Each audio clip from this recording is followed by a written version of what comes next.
What does a pharmacist do? Well, most people might answer that a pharmacist dispenses the medications that my doctor prescribes. Now, I work with a ton of great pharmacists, and one thing that I don't generally see is excitement about pills in a vial. And this is probably because pharmacists have been trained to do so much more. So what can you get excited about in your community? To find out, let's go beyond the scripts. Hey, welcome back to Beyond the Scripts. I'm your host, Will Tuft, the Director of Education at PioneerRx, and today we have a crossover episode bringing in a guest from the Catalyst podcast. Our own Josh Howland is going to be joining us today. Josh, welcome to the show. Thanks for having me, Will. So I feel like you're probably one of the more known faces from PioneerRx as you do make it out on the trade show circuit. Obviously, everyone has seen you in the Catalyst podcast.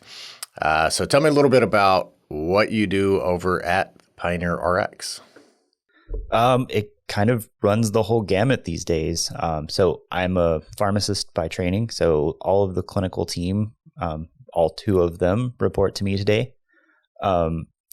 And then also the software development group. So all of the Pioneer Core group for the Windows team, our web team that does Rx Local and all of our web portals, as does our mobile team. And then my little side hustle, I also run HR.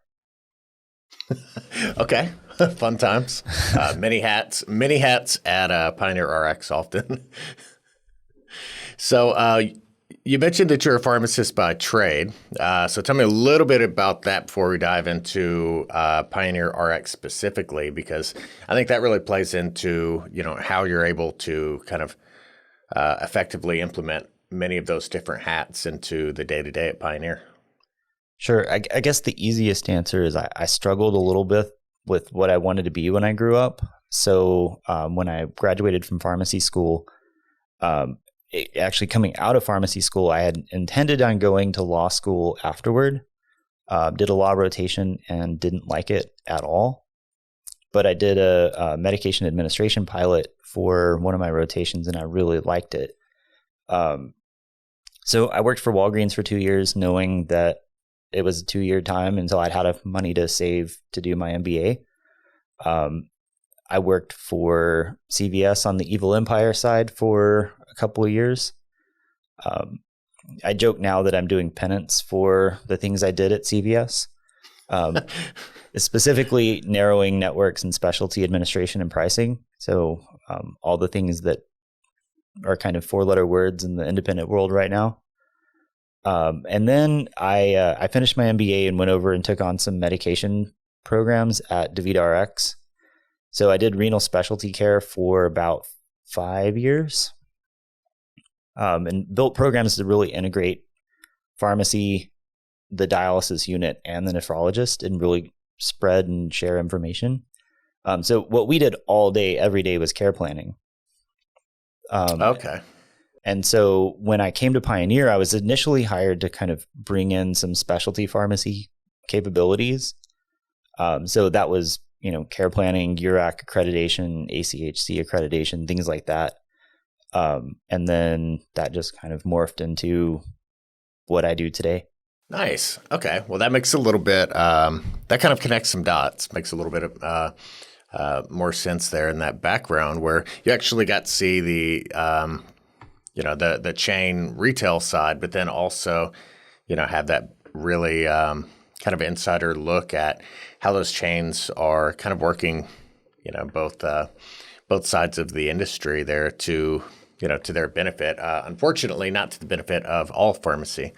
But then going into, that care planning. So at that stage and kind of, I guess the evolution of pharmacy was the term care planning in existence at the time, or was it called, is that a fairly new terminology?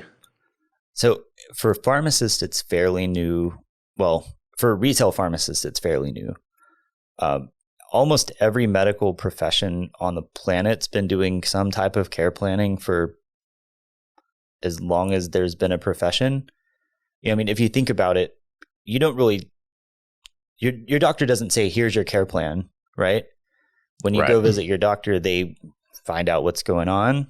Then they kind of give you a diagnosis. Cool, you've got a sinus infection. I'm going to give you antibiotics for 10 days. Take them.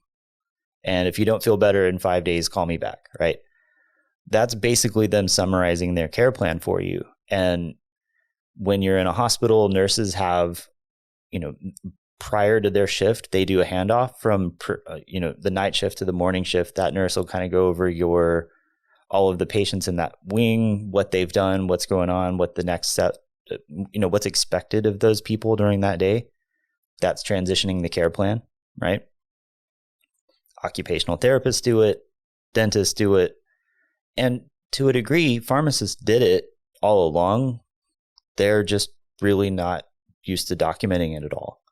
And more importantly, they're not used to sharing it. In a hospital, you have nurses handing off to doctors, doctors handing off to OT, PT, whatever. And that's expected, right? There's a whole care team piece there. And pharmacy's always kind of been this stepchild that didn't really include in that spot, except in certain areas. And in clinical pharmacy in hospitals and outpatient oncology centers and places like that, pharmacists care planned and shared those care plans. And now that's kind of trickling into the community world because finally people are realizing that the vast majority of care for patients happens in their communities. Sure. Yeah, I mean, it makes sense. And anytime you talk to an independent pharmacy, they're going to share that same sentiment that, it is kind of an antiquated view of the pharmacy to see that as dispensing. And so for within the care plan, for that to be a vending machine, basically for their prescriptions, seems like really, really underutilizing that role, because they are so accessible, but then, B, it's definitely kind of that shift in mindset where, if you're not going to be a source of, dispensing only, then you need to be more involved somehow. Right. And to a degree, pharmacists have never, I hate when pharmacists, we almost use it as a derogatory term, right? The fill and bill pharmacies. That might be what they're billing and getting paid for, but there's no such thing as a fill and bill pharmacy, right? They've got patients that are coming in and asking them questions. The weird, you're behind the scene or behind the bench, you're pre-poison control. My kid ate this. What am I going to do? I've had a bag of hair handed to me that was clearly full of lice, and they're asking what's going on. You get all these weird things in triage that, right? Yeah, sure, you're dispensing pills, but you're doing all this other stuff. And pharmacy's been just abysmal at both marketing their skills and documenting what they're doing, and being able to give that to other members of the care team. Yeah. It's kind of funny when when I think back, I can't really recall any pharmacists 10 years ago, 5 years ago almost, referring to themselves as a clinical pharmacist, and that phrase in itself kind of implies that some pharmacists are not clinical or do not have clinical training, right? Which seems to be really underselling the skill sets and the role that could be performed. Yeah, and I think it may even be Amina when she was talking about people referring to a clinical pharmacist and not, and she said there's no such thing as a not clinical pharmacist, and she's right. I worked renal specialty pharmacy. That sounds cool. The only difference is I dealt with about 10 drugs, and that was about it, right? Really complicated patients. All of them were on the same 10 to 15 drugs. Cool. There's a difference between being a nephrologist, a specialist, and a general practitioner. Most pharmacists are general practitioners. That's it. Good. That's where you need most of your healthcare, and you need most of your pharmacists to be really well versed in the top 400 or 500 drugs that come on the market. And that's exactly what you want them to be doing. Yeah. So the irony there is that the, kind of adaptation of care planning into the retail pharmacy space, I think, most of that, even just a couple years ago, was kind of centered around even a lot of our infrastructure for care plans in the beginning was focused on that specialty medication, because that's where all of a sudden you had to have things documented a little bit differently. Like you said, the URAC accreditation would require these specific steps, and you just had to be able to document that. But really, it's kind of grown so far outside of that at this point. It's been a buzzword at trade shows, for a long time, and I think there's still a lot of ambiguity about what that means in the retail space. Yep. It's funny. I came to Pioneer a little over 6 years ago now. And then at my first Connect, I didn't speak, thankfully, because I had no idea what I was doing. At the first one, we'd had about 12 months of kind of that initial planning. And we got up on stage and said, care planning's coming. Here's what we're going to do. This is what it's going to look like. And probably 200 of the 300 people in the audience looked at me like I was completely out of my mind. And then you kind of skip forward to about 3 years ago, and about half of the audience is like, yeah, I kind of see the point, but I'm not going to do it until I get paid for it. Right. And then this last year, there's like 800 people in the audience all saying, I do care plans. Right. So you're kind of starting to see that evolution of, it's not a fringe or a niche thing anymore. It's what independent pharmacies do, because that's what they're going to be able to do to go to talk to payers, manufacturers. Anybody who will listen to them about what they do is going to happen through a care plan, and not through these magical data feeds and integrations that don't exist today. Yeah. Yeah. So, I mean, you see that pushback anytime you have a change in a landscape. So with MedSync, with immunizations, pharmacies didn't all provide immunizations. And now, independent pharmacy was really the kind of, saving grace during the pandemic. So, a service they didn't even offer 15 years ago, 25 years ago, I guess. But, a service that wasn't even offered, and a career span that's memorable, put it that way, to, really being the front line of defense and a global pandemic's kind of amazing. But you see that same pushback with, MedSync 10 years ago was something that not everybody did. And do we want to change? Change is hard. And now it's, I can't imagine trying to offer any kind of enhanced services without that strong foundation. Yeah. And in 2008, when I graduated, I was one of the handful of pharmacists in the Dallas area for Walgreens that immunized. And at the time, it was a traveling group of us, and we do clinics all over the Metroplex. And then by the next year, it was, if you're a pharmacist at Walgreens, you're a vaccinator. And so it went from having extra people on top of your staff to immunize and vaccinate, and then your regular pharmacy staff to do the dispensing. By that next year, it was, okay, now you're dispensing and vaccinating, and we're not going to give you any more people. By the next year, it was, you're dispensing, vaccinating, and we're not giving you any more people, and we're taking away hours, right? And independents kind of had that downward pressure as well, and they didn't get more staff. They didn't get better reimbursement. So I think you're spot on. The reason they can do those things and do them well, for the most part, is better efficiency, and that's MedSync, right? Like I still firmly believe that you can't adequately do care planning if you can't do or won't do MedSync. Yeah. So want to dive into care plans a little bit more. How does a care plan differ from maybe something like a tip from outcomes? So is there a difference between an MTM and a care plan? Kind of, I guess, process wise, it seems like there's a whole lot of overlap But are they the same? Could they be the same? Can they be handled the same, I guess, as far as workflow? So yes and no. So I'll throw out my hot take of the hour and tell you that I think traditional MTM is pure garbage. Like for the most part, medication therapy management is what pharmacists should be doing, right? I don't think anybody questions that. But it has to be timely, right? So if I'm going to do a med reconciliation on you, what's special about October? Nothing. You're 2 months from your plan running out, and you have to have it done once that year.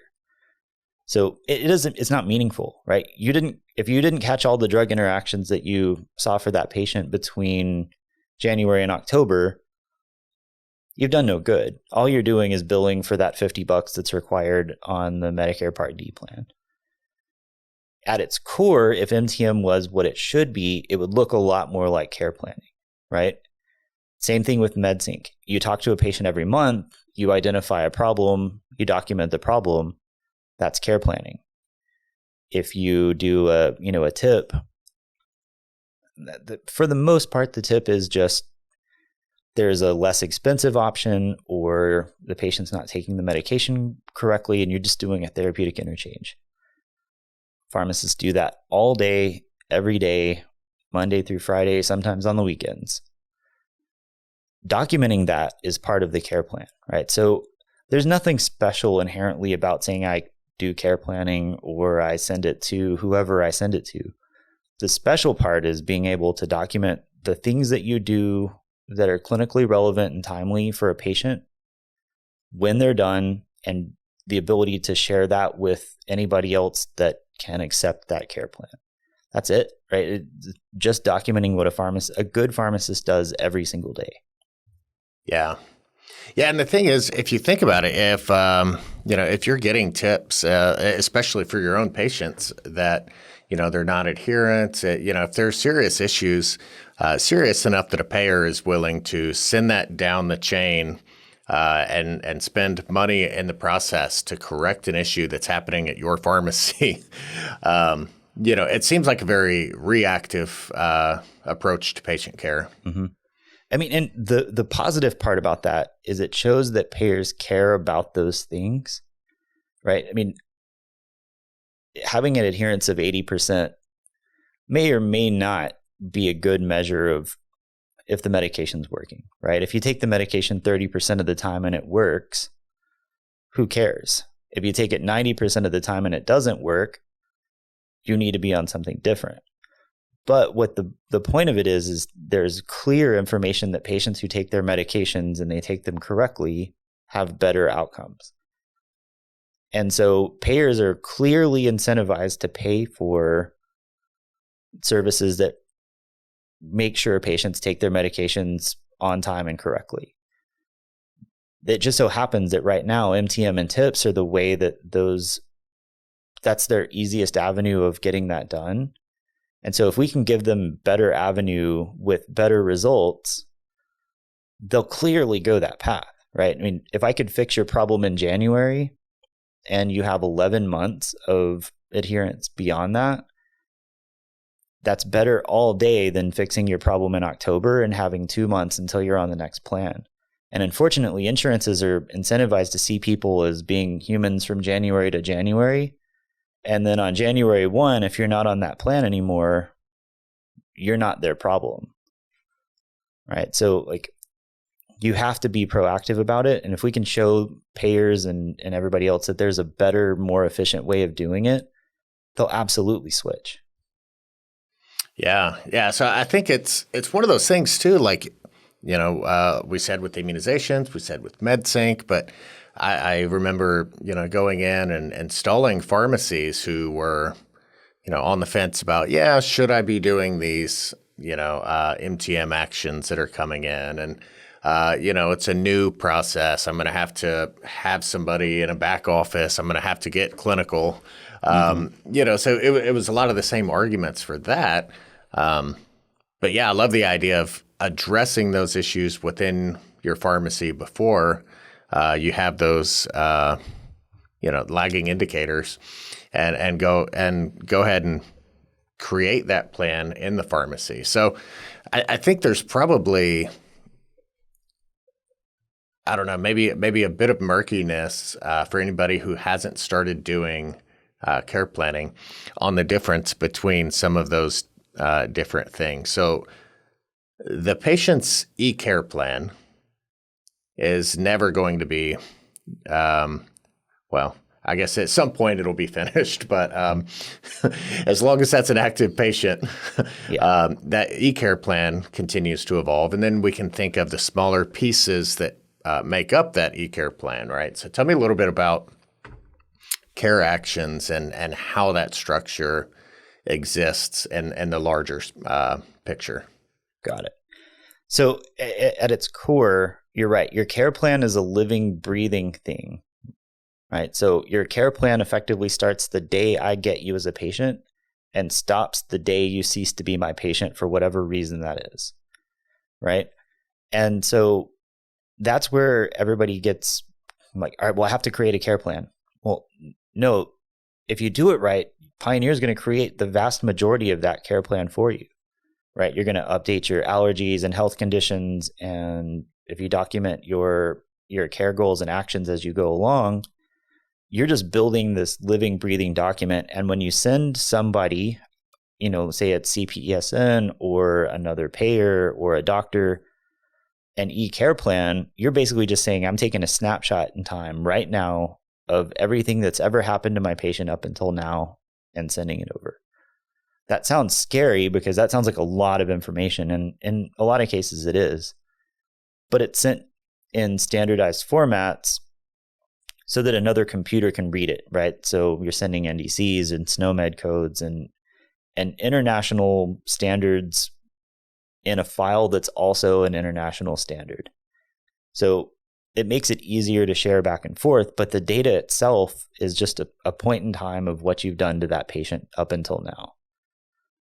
You could, as care planning gets more advanced, you could have, say an EHR subscribe to changes that only affect medication related stuff to this doctor or, specific medications. That's possible today. You're just sending off a full payload.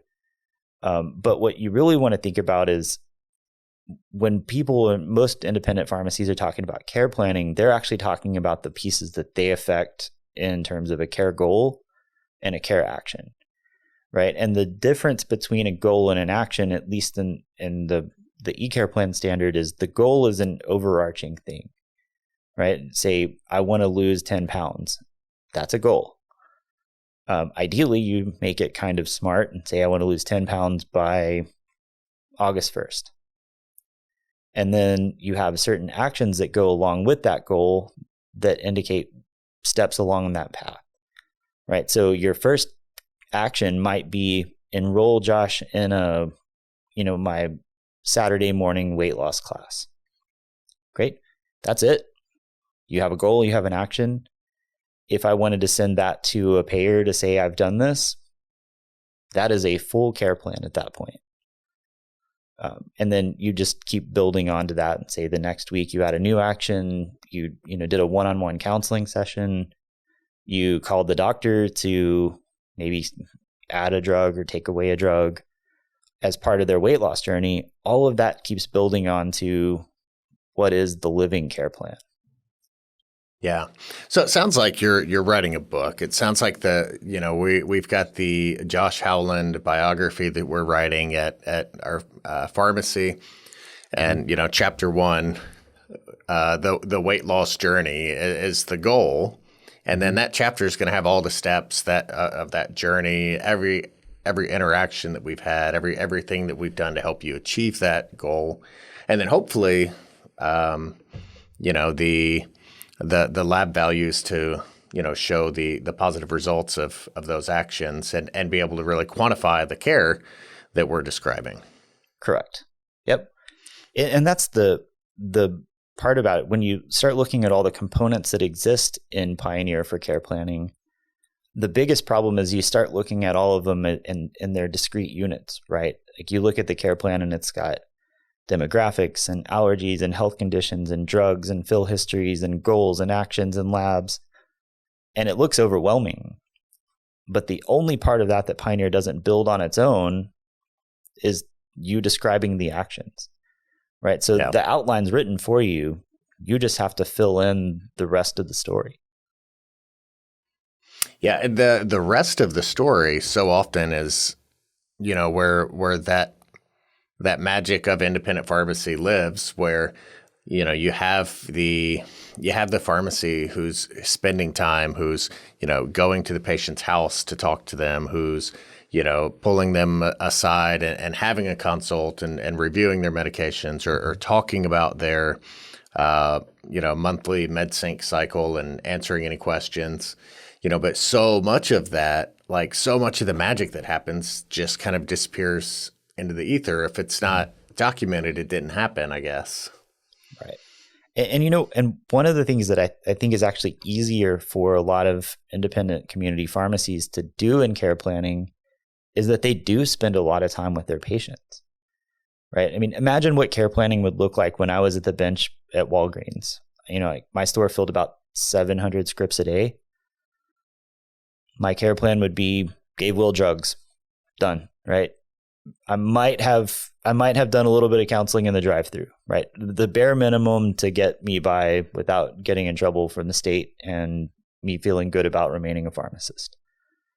And it's similar. I had a journey where I had a good doctor. They sold their practice to a large hospital health system here in Dallas, and scheduling with them was rough. And you get about 10 minutes with the doctor. There's not a lot of real communication and planning going on at that point. I switched over to a concierge doctor, which would basically be the equivalent of a good community pharmacy. And, spent 45 minutes talking to the doctor about where I was, what I was trying to do, where my health was. Luckily, I was in good health. So it was mostly about how to maintain and, I'm getting older to make sure that I'm maintaining my health rather than declining. And the type of communication that you get from that and the follow-up summaries, that's what builds a good care plan. And so independents, where we've always been saying independents provide better clinical care. Independents provide public health. They do all these other things with their patients. The care plan gives you the ability to tell that story in a really compelling way. And then, you could look at a payer and say, well, if we have 10,000 Pioneer red cell pharmacies doing care planning, look at the results that you get. And here's why, right? You can't argue that this is not the result of fast, easy, cheap drugs. This is the result of a relationship between a pharmacist and their patient. And that's the only thing that's different in that system. If you can do that, why would you not care plan? Yeah, for sure. So, I mean, in this case, you have a patient who's proactive and aware based on certain metrics and their education and the healthcare industry that they should be proactive and take additional steps. Oftentimes, you're not going to get that from the patient themselves, but that data is still there, for the pharmacy to interpret, just like that patient just did. So, it's one of those things that I think the information is there in the system to be proactive, and we've put a lot of great tools into the system to be proactive. And so, how can a pharmacy then take that next step and say, I'm going to be proactive and kind of connect those dots? So the first thing, and I think you and I both tell probably hundreds of pharmacists every year, you have to do MedSync first, right? You absolutely have to change your workflow so that you have the free time to be able to think about something besides what's on fire. And MedSync is without question the first step in doing that. Right. The next easy step beyond that is we built a care plan that works around the PioneerRx MedSync process. So you turn that on, you start getting in the habit of putting good sync notes in. I probably talk to a couple of pharmacies every month that say, I don't want my sync notes to go directly from the sync cycle into the MedSync care action. And you ask why, and it's because those notes aren't clinical in any way. They're, knock 3 times on the back door and run, right? So you activate the care plan that we've already built that has a couple of specified actions in it, and you get started with putting good notes in the MedSync field and letting the system build that care goal on its own.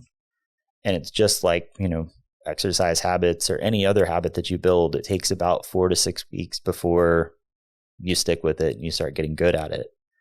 And then you just add one more. So say I want to grab all of my patients 65 and older who are diabetics without a statin. Cool. You frame what you want, and then chances are we've probably built a care goal and a trigger to go along with it. So you can either use ours or copy it from a new one and make it your own. But it's one step at a time. Yeah. Yeah, I think that first step is the most important in any journey, but especially here because it's such a buzzword, and B, it's the same challenge that we see again with all of the other examples of change we've talked about. But I think there's definitely this kind of mindset or this fear that, I'm going to start getting clinical. I better clear out an office in the back and hire an additional clinical pharmacist to help me do this. And that's definitely not the case at all. Right. Seems like, you can really start within your workflow, and kind of move into that space. So you talked about the care plans that are already in the system. And I think that is probably one of the coolest things that we're doing today that is definitely underutilized. So tell me a little bit about how we kind of approach that, why we have those existing care plans, and why pharmacies should be, really thinking about which ones are important to them that they can use to move the needle in their community. Yeah. So I wish the answer was we were really forward thinking and making sure that pharmacies had a lot of good examples for what they could build with care plans. But, when we were building out care plans through Pioneer in the workflow, we already used categories for a lot of stuff.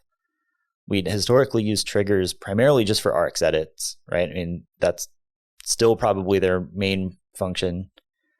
So we took those two things and we added the trigger capability of firing a care plan. And the functionality was there. It was fairly complicated to set up.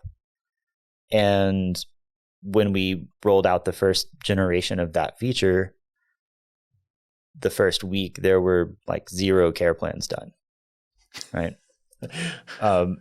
And so when Jeff and I started asking pharmacies why, the overwhelming answer was, I have no idea what the heck to do. And so that kind of built we should build a couple of really simple examples that, every pharmacy could use, but doesn't necessarily have to, right? So thinking about that first phase was very simple. A goal has one action and one action only. You do it or you don't do it, right? And that was looking at like diabetic patients without statins. Clinically relevant and affects your equip scores and your DIR fees. So you can do it. You can prove you do it. You already should be talking to doctors about patients who don't have a statin on board. This is a no-brainer, right? And then as we rolled out the first couple of phases of those, we started working, more and more with CPSN, and they said, hey, we've got a couple of programs. We need to be able to do X, Y, and Z. And the initial part was that these care plans were super manual, right? You have a patient, you have to start the care plan, you have to build it, you have to put all the documentation in, and then you spent 30 minutes doing something you didn't have that time to do. And so that second phase of templates rolled out as part of CPSN had a new program and a new payer. We built all the base care goals that go along with it. And now there's probably, 50 or 60. And so now the beauty of it is, if you want to start care planning, you can go through and look at those and say, where's the biggest problem in my pharmacy? And I'm going to start on that one care goal. Yeah. Yeah. And so, the care plans, the care goals, when they first came out, it seems like there was definitely kind of that specialty medication workflow mindset. Mm-hmm. And then it did just kind of evolve into something that was a whole lot easier to apply just to day-to-day issues. And then now to the point that the documentation side on a couple, like you mentioned, the MedSync default care goal, and then we have some really cool care goals that we've been doing in cooperation with some of the manufacturers out there, mm-hmm. that it's like almost more difficult to not do them. They just kind of happen automatically in your workflow. Right. And that was the goal. I'd like to say I wish it didn't take 5 years, but there's a enormous amount of complexity that goes into workflow and care planning. And building initially a care goal was fairly complicated. Using a care goal at the beginning was just as complicated. And so over time, when you figure out more use cases and figure out how to automate them, building it keeps getting more and more complicated because we keep adding new features to it, right? Eventually you'll have medical billing and all this other stuff that fits into care plans. But because we know more and we've spent a lot of time figuring out how they should and can work, building them is hard, using them is incredibly easy. So for things like MedSync, where we know thousands of people use mostly the same process, we can automate 90% of that. Where we build programs centrally working with, payers, we know exactly what they need and what type of information they're looking for. And so we made those where you can't skip them because it takes you longer to skip it than it does to actually do the work. And being able to document that work, obviously gets you paid. So that's part of the vision of build it is complex. Use it is so easy a caveman can do it. Yeah. So, a lot of those pieces kind of start to click together where, we see ongoing issues that, pharmacies are now responding to through those MTM actions. They're being reactive, trying to fix some medication possession ratio issues, or trying to fix some basic issues that are being picked up by third parties. And then, we kind of see that evolution of documentation in the pharmacy to getting easier and easier. And now I think most pharmacies have something that they're passionate about, that they're doing, that they're helping their patients with, and it seems like within the software, there's probably an existing care goal that has been curated and carefully built to help facilitate that. Yeah. And if not, one of the features that I love about Pioneer is it's customizable. One of the features that's insanely hard to communicate is that it's so customizable. But all of the templates that we made, we sent them out as kind of a system template that you can't change, but it's kind of an example of what our thought on a best practice in a idyllic community pharmacy is. But the reality is we've got 5,800 plus pharmacies that use Pioneer in 5,800 different ways. And so part of each of those care goals, you can copy them and save it as new, and then you can tweak it for however you want. And that's one of the things I think is really powerful, is once you get used to using a basic template, you can copy it and create a new one that allows you to make it more detailed, and more detailed in the fact that it's more detailed for exactly what you need, right? You're designing a clinical program that fits your pharmacy like a glove, that says, at my pharmacy, we really care about health and wellness in a proactive way. Cool. Build that care plan. And that's part of what your pharmacy does. That's your superpower, why somebody could go to your pharmacy instead of someone else's. And so I think it's underutilized and not quite recognized yet how powerful it is to have your own special thing at your pharmacy. Yeah. So, I mean, right off the bat, you can see a lot of benefits. Having that standardized kind of process to share within your team, having that standardized documentation that can be referenced later. There's a lot of huge advantages within the pharmacy walls. But I'm going to play devil's advocate here and be every pharmacy out there right now and say, I want to get paid for what I'm doing. Why would I do extra work? That sounds like doing more when I'm not getting paid for it. I'll start doing it when I get, when I can get paid for it. Sure. I mean, I guess the easy part about that is we all know that's not going to happen. Like if you don't do the work and you don't prove that you're doing the work, no one will ever pay you.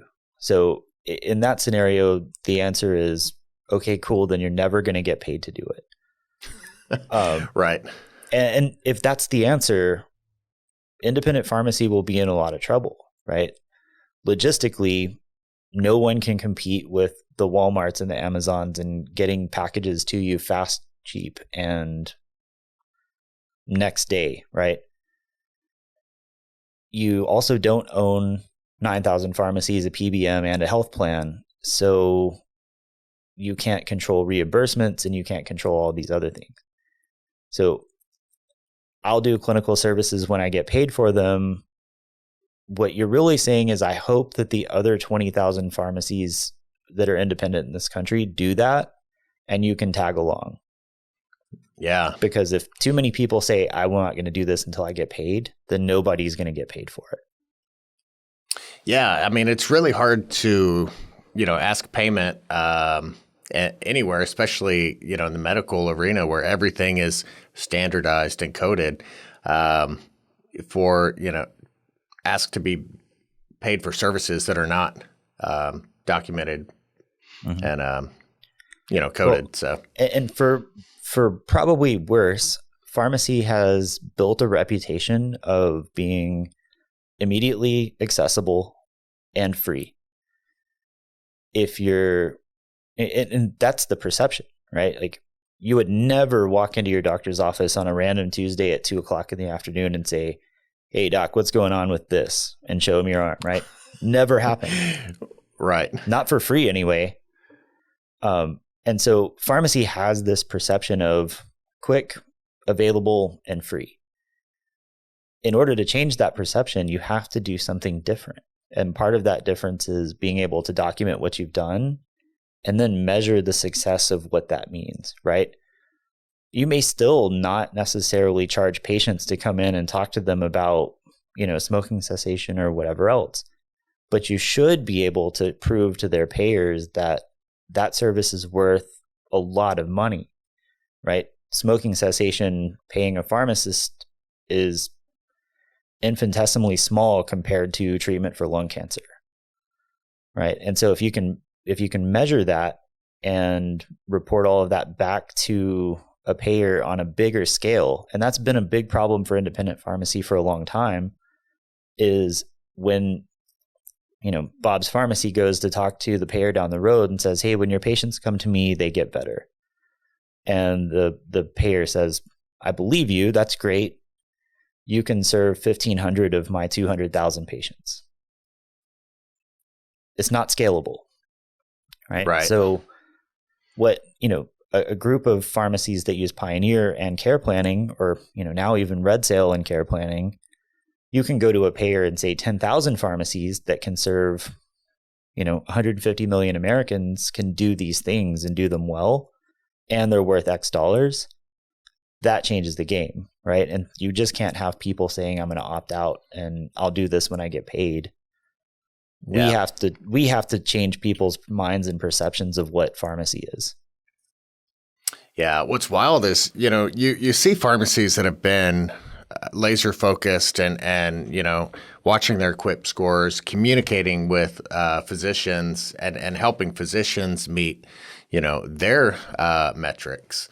So all of a sudden these relationships have been built over the years where pharmacies have been able to show, hey, we're high performing pharmacy. It's going to help your metrics.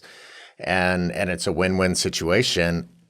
And you see some of those relationships kind of, open up to that kind of next level where pharmacies are, helping them with other services and expanding. And so it's crazy to me to see just how much pharmacies, have expanded and how hard they're working, putting, pharmacists inside doctors' offices and helping, do revenue shares because they've, some of those pharmacies have built those relationships. But that still just seems, getting access to their EHR, doing work in their system instead of your own. A lot of that just seems like, a fantastic effort, but stopgap technology, Yep. No, it's 100% a Band-Aid, right? So part of the reason the pharmacists are working with the doctors is the doctors have same problems that pharmacies do. Too much stuff to do, not enough time, and not enough resources. And so the pharmacies are picking up the slack where it makes sense in med management and, chronic care management, things like that, where 90% of diabetic management after you're stable is managing your drug regimen to make sure your A1C is fine, right? Like, I don't know about you, but somebody who went to school for the better part of a decade to learn about drugs is perfectly positioned to do those things. And they're billing through the doctor or through the doctor's EHR because you can't bill that today as a pharmacist in a lot of places. And, we have to build it in Pioneer. First step may even be to build that in Pioneer, document it like in an eCare plan, and send that to an EHR that can consume it, and that data gets sent up as one group. But clearly the next phase in that is being able to send a billable document to a payer and say, pharmacist did this, combine it with the patient's doctor and their care team, and everybody shares in the fact that their patient got better collectively. Yeah. I mean, so what do you think that looks like in the next couple years, even, and I guess it's really going to depend, state by state, provider status, what's billable, what's available. But it seems like I said, chronic care management, being able to document those 15-minute encounters a couple times a month, having that framework seems perfect for a care goal. It seems well within the scope of a pharmacist's ability and really, specialty even. All the pieces just seem to fit. And now it seems like there might be some technology catching up too. So what do you think that looks like in a couple of years and, across the country, I guess? Yeah. So I think we're still several years away from a large scalable nationwide kind of campaign for pharmacists to be able to do those things. Right now, I think the vast majority of where the movement will be is in local or regional places. Healthcare is a local concern, right? So, COVID probably pushed pharmacy ahead 10 years from building relationships with payers, state health, their local public health agencies, places like that. So I think you'll start seeing inroads there where your public health will expect that pharmacy is a big player in whatever, we saw a case of polio in New York this last week. Those types of public health things will be something that pharmacies are brought into much, much more frequently than they have been historically. And then the others will be things like, how CPSN's been pushing into a lot of places regionally where they've got payer relationships that, right now are smaller scale, pilot sized. They're changing hearts and minds, right? And so as soon as they get that big enough and scalable, the dominoes will fall, right? Insurance plans will do whatever they can to increase efficiency and save money. As soon as, there's enough, weight behind that, they'll all do it, right? So the minute that it's profitable for the insurance companies to do, you will have zero problems credentialing a pharmacist. Right now, it's just more of a hassle. So it's not that they can't, it's just that they don't want to. Sure. So I think the next couple of years are still building, regional relationships that create those billable opportunities and opportunities to show what pharmacies can do. But I think it's a little bit naive to say that, in 2 or 3 years, we'll have a national infrastructure for pharmacist billing. Yeah, but no, I mean, even today we see some of those opportunities arising with, CPES. And again, like you said, really, providing the data that's necessary, to change those hearts and minds, saying, hey, look, here, is this group, here are the results, here are the eCare plans that have been submitted. So I feel like in any change, that's a huge part of, providing the momentum to make that change possible. Right. And to a degree, up until today, hopefully this ages really poorly, pharmacies have not really had any kind of tools to bill medical claims and services that were not specifically related to a drug. Right? So like we can bill for administration of a COVID vaccine. Cool. It gets a little murkier when you try and bill for, diabetes self-education. You kind of have to fudge the current system to be able to bill it through a pharmacy claim, a normal bin and PCN, and transform it into a medical claim. So pharmacy really needs to be able to adapt to, how an EHR bills services, right? So you're never going to get away from dispensing a drug, but you have to think about billing of the services differently than you do about billing the drug. And so it's one of the things that's really exciting about buying Transact is it gives us the ability to learn together how that works. And so when the tools are there and they're easy to use, again, insurance companies will do what's efficient and saves them money. That's one of the tools that will help us get to that point. Yeah, so the TransactRx is a fairly new announcement with the Red Sail Technologies acquisition, back in June, I guess. So yep. Super fresh. No new features rolling out this week on it, but like the possibilities for the future seem really exciting with that. Yeah, I mean, early on, the biggest win will be, because we're owned by the same group now, you can really start to figure out how to tie things in better, right? One of the scariest things about medical billing today for pharmacies is that it's not real-time adjudication, right? Like we can blame PBMs for a whole lot of things, but one of the kind of superpowers that we have because of that, and if they'd stayed in this bucket, they would be heroes and not villains. Real-time adjudication in pharmacy is amazing, right? It would be amazing if you didn't lose money on stuff, but it's amazing that you can see in real time if it's covered, how much is covered, what you're going to get paid for it, et cetera. When you get into medical billing, it kind of goes into this black box, and then sometime between 3 and 8 weeks later, you may or may not get a check for it. And so, one of the things that you have to do and you have to do well is reconcile that. So like, with real-time adjudication, if claims rejected, right then that it was a billing error for quantity and day supply. You update it, you send it back, you get it paid. With medical billing, you have this revenue cycle that's extended, multiple weeks out. And so being able to track what you're going to get paid and when is vitally important. And one of the things that I think Transact does well today that together will do even better.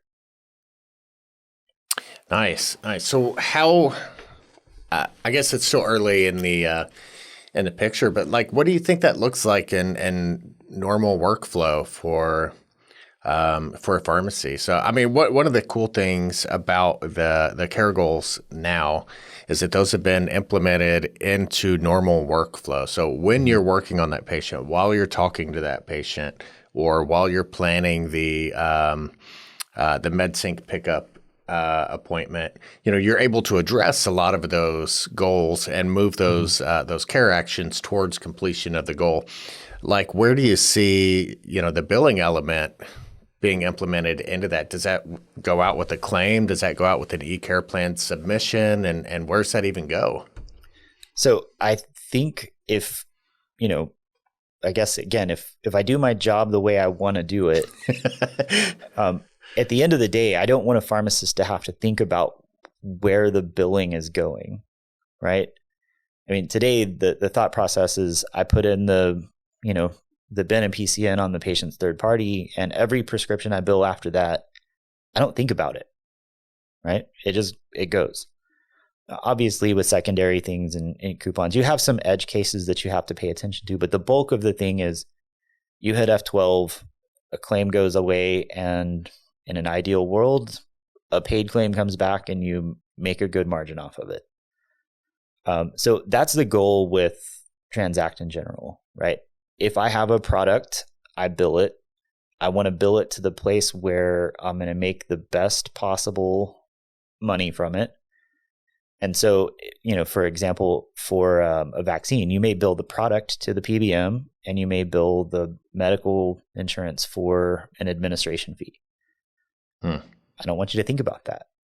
We want to make sure that systematically we can do those types of things.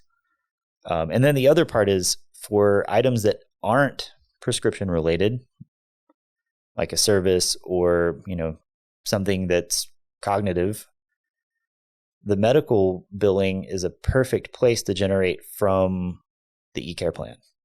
So, each action is you saying I've done X step. So a step might be just, hey, get this document. Great. But a step may also be I spent, an hour educating Will on his diabetes. Cool. Now I have an action. I have a duration. All I need to do is attach a CPT or a HCPCS code to that, and I can send all that clinical documentation up and transform that into a medical claim. Now, I made that sound a lot easier than it actually is, but that's the dream. Yeah. Well, I mean, you can already kind of see that dream in action if you look at the MedSync care goal, where you're taking all that information, all those medications, those phone calls, all the ICD-10 codes associated with that patient, and the lab values that are on the patient's profile, and you're including all of that in the eCare plan, where you have that MedSync care goal that's not necessarily tied to one prescription claim. You have multiple prescriptions, but again, you have all the SNOMED codes, you have all your documentation, so you can already see that framework within the system. It's not unimaginable. Right. Yeah, I mean, and that was the hope and direction Jeff and I were aiming for when we started building care plans, 5 years ago. We just hadn't had a medical billing company that was able to do the kind of work. They were, and for good on them, they spent a lot of time figuring out how to shoehorn pharmacy into that medical billing world. So they haven't been doing nothing. They've been doing a lot of work. We just had the right timing where Transact was built on good technology and kind of shared a dream for being able to do this seamlessly. And so it was the right time. I hoped it would have been the right time 5 years ago, but now there are finally enough people having, programs that can be billed and that are actually legally able to bill, that now it starts to make sense. I mean, we're still several months to a couple of years away from making it ubiquitous, but we're much closer now than we've ever been. Nice. Yeah, it's exciting to see that change, and that reality that, again, if I had a nickel for every time I've heard that argument from pharmacy that, we want to get paid for the work that we're doing. And it's like, yes, here's the vehicle to provide all the pieces to make that possible. Right. And we made it work seamlessly with your regular workflow. So, the easier care planning gets, the less of an excuse anybody has not to do it, because you're like, you had to dispense the drug, you had to do data entry, fill, and check station. If I pop a care plan in there somewhere while you're doing something that you already have to do. Cool. Now you just tell a little story, save your note, and you're done, right? And then you don't have to think about, did I bill this or is it billable? It's one of the magical things about triggers is it doesn't require a human to start something. And so, one of the things that I've seen over and over again is your clinical program at most pharmacies is as good as the pharmacist on staff that cares about it.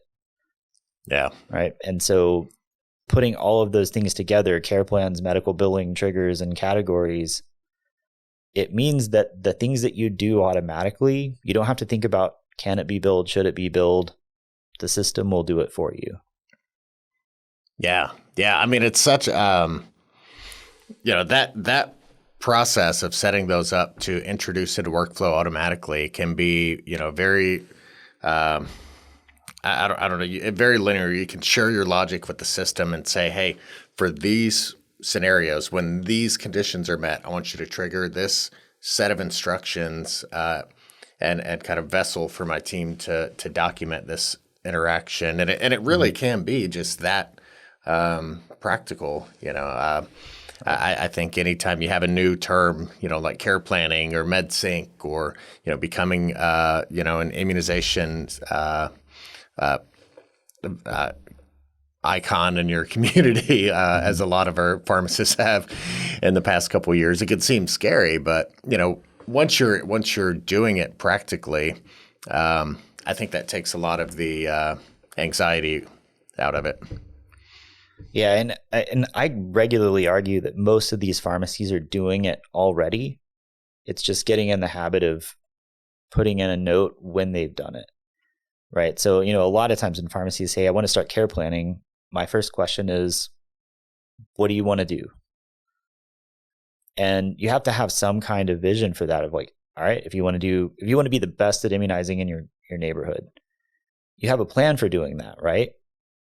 If you want to start care planning, have a plan for the things you want to do, and then you can execute it, right? Like there's nothing complicated about care planning. Pharmacists have been doing it for, let's call it 100 years, and I can underestimate that.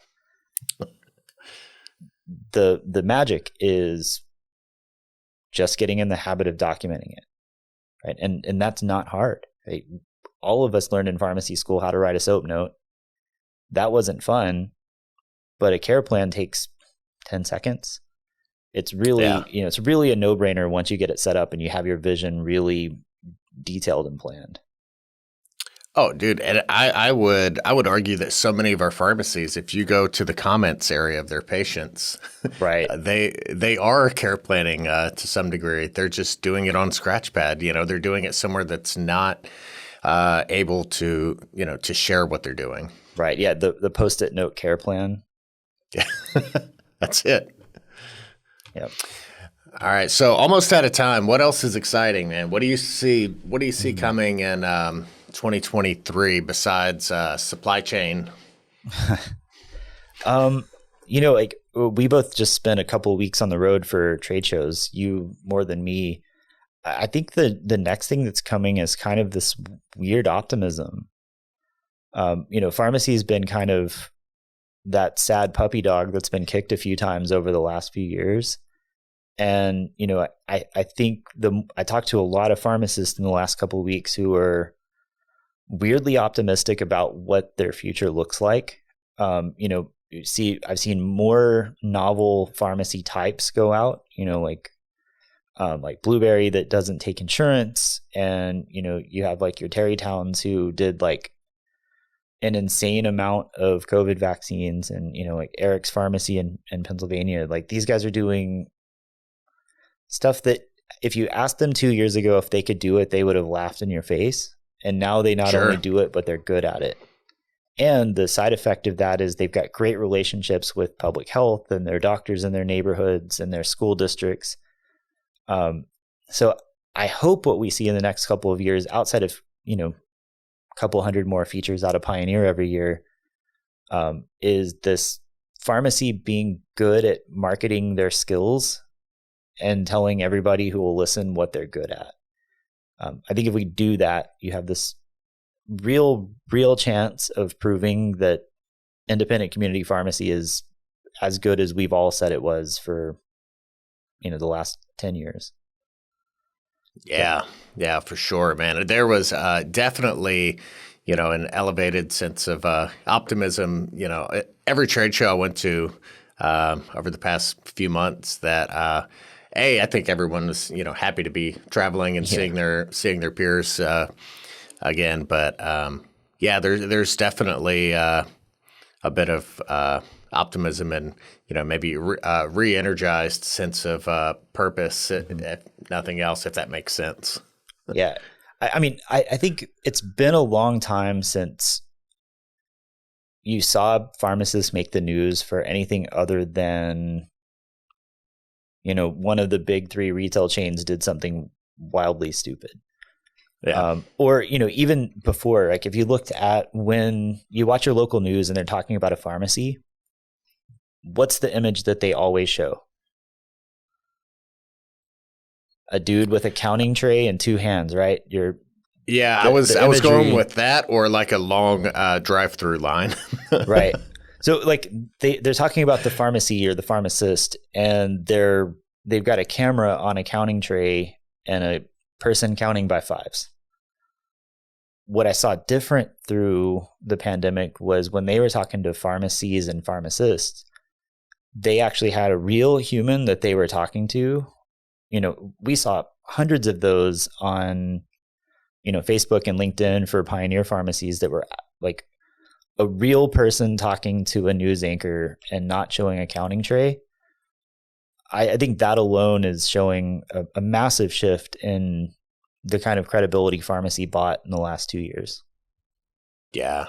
When you start replacing stock footage with real people, that says something. Yeah. So I'm going to hold on cautious optimism for the next 2 to 3 years. Awesome. Well, I know you've got many hats to wear, so I'm going to let you get back into the office and start swapping those hats out. But thanks for joining us, Josh. Want to have you on again pretty soon. Can't wait to see what's coming down the pipeline with TransactRx. And thanks so much for everything that you guys and the development team are doing. I know all of our pharmacies, are looking at those new features every week and submitting new features every week. So excellent job keeping those rolling out, man. Cool. Thanks, Will. Thank you for listening to this episode of Beyond the Scripts, presented by the Catalyst Pharmacy Podcast. If you enjoyed this episode, please support our channel by liking, subscribing, and clicking the notification bell so that you'll be notified anytime we post new content. To stay up to date with all of the latest independent pharmacy news and content, follow PioneerRx on your preferred social media platform.